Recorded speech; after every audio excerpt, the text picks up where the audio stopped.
Mo'l hosil, yuqori unumdorlik va mo'may daromad. Bular fermer va dehqonlardagi qator maqsadlarning eng asosiylari hisoblanadi. Xo'sh, siz bu natijaga hammadan ko'ra tez va osonroq yetishni xohlaysizmi? Unda yaravizatsiya usulidan foydalaning. Yaravizatsiya donni past haroratda muayyan muddat saqlash orqali uning biologik dam olish davrini qisqartirish, sifatini uzoq muddat saqlash, zararkunanda va kasalliklardan himoya qilish hamda kelgusida ekinlarning unib chiqish ko'rsatkichlarini oshirishga xizmat qiluvchi agrotexnik usuldir. Bunday yondashuv orqali bug'doy, arpa, sabzavot va boshqa don ekinlari tezroq unib chiqadi. Ulardagi vegetatsiya davri qisqaradi, bir vaqtda gullaydi.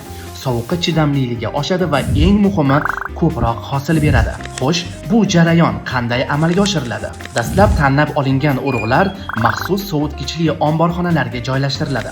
Bu vaziyatda harorat +1, +5 darajagacha bo'lishi talab etiladi. Urug'lik namligi 10-12% darajada saqlanishi lozim. Xonaning umumiy namligi esa 30% dan oshmasligi shart. Urug'lar umumiy hisobda 60 kungacha omborxonada saqlanadi. Bu muddat ekin turiga qarab qisqarishi ham mumkin. Albatta, bunday amaliyotlar tajribali mutaxassislar nazorati ostida o'tkazilishi tavsiya etiladi. Shu vaqt mobaynida urug'lar fiziologik jihatdan tinim davrini o'tab, ichki biokimyoviy jarayonlar faollashadi. Bu esa ularning o'sish energiyasini kuchaytiradi.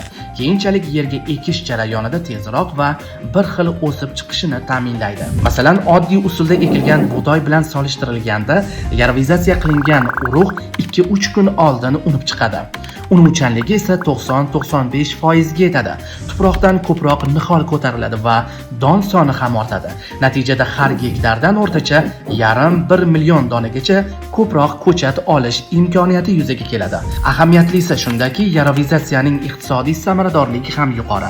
Masalan, 1 tonna urug'likni 40-45 kun davomida sovutgichli omborda saqlash xarajatlari o'rtacha 350-360 ming so'mni tashkil etadi. Ayni shu miqdordagi urug' 4 gektar maydonga yetarli bo'lib, yaravizatsiya qilingan holda ekilishi natijasida har gektardan o'rtacha 8-10 sentner ko'proq hosil olinadi. Natijada 4 gektar yerdan qo'shimcha 3,5 tonna g'alla yetishtirish imkoni paydo bo'ladi. Bu esa fermerga taxminan 8-10 million so'm, ya'ni har gektardan 2-2,5 million so'm qo'shimcha daromad keltiradi. Shu o'rinda muhim ma'lumot. 2025-yilda respublika bo'ylab 34 ta tumanda tajriba sifatida ushbu usul qo'llanildi. Natijada hududlarda yaravizatsiya qilingan bug'doy urug'lari an'anaviy usuldagidan ko'ra ko'proq hosil berdi.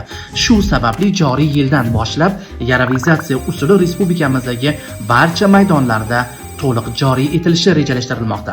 Yaravizatsiya hosildorlikni oshirish va daromadni ko'paytirishning eng oddiy va eng samarali yo'li.